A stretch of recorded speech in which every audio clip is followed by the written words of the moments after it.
Good morning, everybody. It's Max McAllister from Traction Dynamics, and we're going to take a little video today on how to install the Hondaline LED trunk light in the trunk lid of your tour model Honda Goldwing. This is one of those little accessories I just wish the bike had come with, but it didn't. So this little light is 72 bucks. And there's a sub harness that we showed on how to install in another earlier video a month or two ago. And I think that harness was $100 or something like that. So that harness allows you to also mount the LED brake light that goes with the optional luggage rack. So anyway, in hindsight, this is really kind of a stupid way to put a light in your trunk. I mean, the cost is insane. I think you can buy one of those LED pop lights for less than $10 at this point. And this is a pretty involved installation, as we'll show you. So I'm not sure what the Honda dealer would charge, but it's, you know, a couple of hours of labor for sure. So all in all, in the end, it will cost you $300 probably to put this light in your trunk. If you're doing it all at once with the luggage rack and the LED brake light, it would make more sense because then the labor costs would be spread out. But just to get a light in your trunk, this is probably not that great of a product. But we got a head start here. So I'm just going to talk you through what we did just to make the video shorter. We've sped things up. If you have the optional Hondaline armrests, you'll have to remove those. You remove the passenger backrest. There's 6 Phillips head screws that hold it down inside on the lid. Then you'll need to separate the 2 halves of the lids. So inside there's a half a dozen screws or so in there that need to come apart. You'll also need to remove the latches, which are... Where'd you put those latches, Jacob? There are latches, each 2 Phillips screws each, that are actually the catches in there.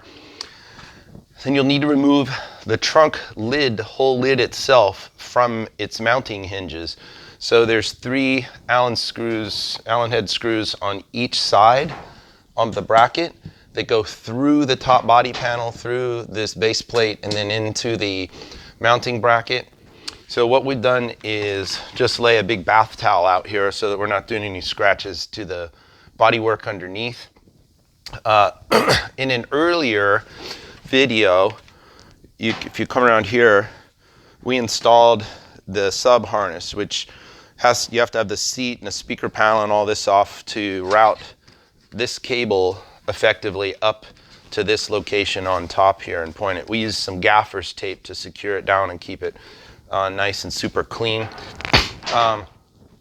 The 2 halves of the top half and the bottom inner liner are actually pretty difficult to get apart and really difficult to get together. So we'll show you that in just a moment. But to get it apart, we found from the back was pretty easy to kind of pull the colored part, painted part up from the base plate. From back here, it's difficult to do, and seems like it's asking for scratches. So from back there, everything's cool. So let's show you what it is. There's not much to it. There's some odd mounting hardware that I really don't understand why they did it like this, but they did. That's their thing. Your light is going to lay in this pathway here. It lays down over these 2 bosses. They give you these hats. Kind of a strange setup of hardware.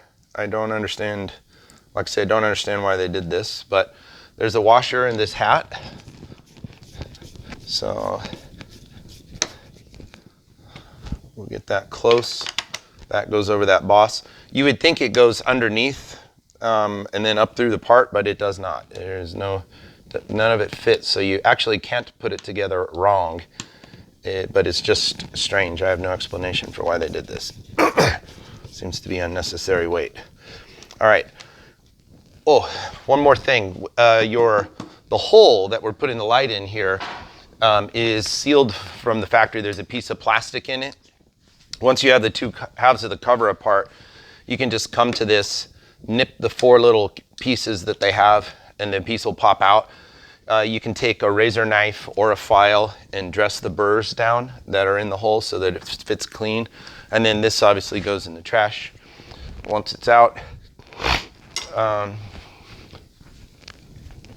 So we're going to take a look and just make sure everything's lined up nice in there. It fits real neat in a bore. So again, I don't understand the hardware they put here. Doesn't make any sense to me, but it is what it is. Because that light fits perfectly and there's no adjustment to it. It drops down into a little bore there. So that's that. Honda gives you some of this foam tape to put where's the placement they want for the tape? Okay, I see. All right.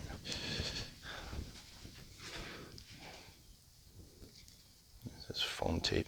This is junk. Where's that gaffer's tape?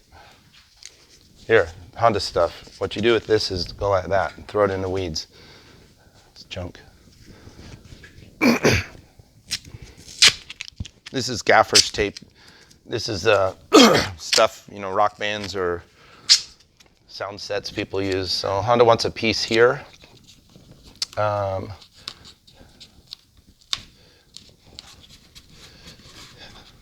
There. And we're going to connect the electrical connector.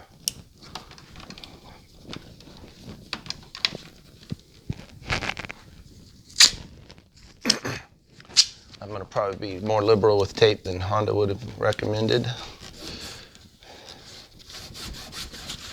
Actually, I'm not going to say that. I'm never liberal, ever. So, here we go.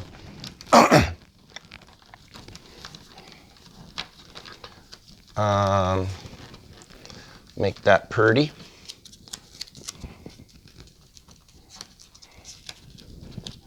Actually, it's not coming out purdy. Let's get it nice and purdy in there.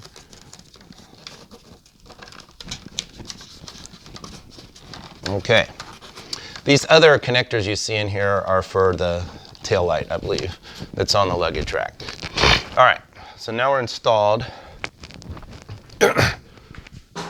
And actually, I have no idea I wonder if it's just angle that turns it on, because there was no switch. I wonder how it works. I have not figured that out.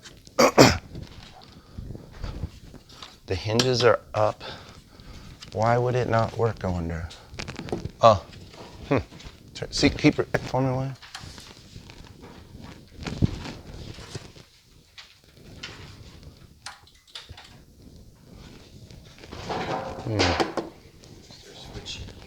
Huh?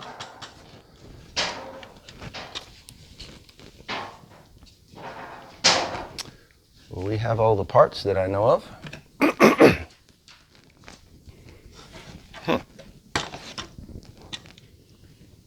Well, oh, here, no, that's for this backrest. No, that doesn't have anything to do with it. I'll tell you what, we're going to stop our video right here. We're going to figure out why our light doesn't light up, and then we'll come back and show you the rest of the reassembly. So we'll call this part 1. All right, stopping it right now.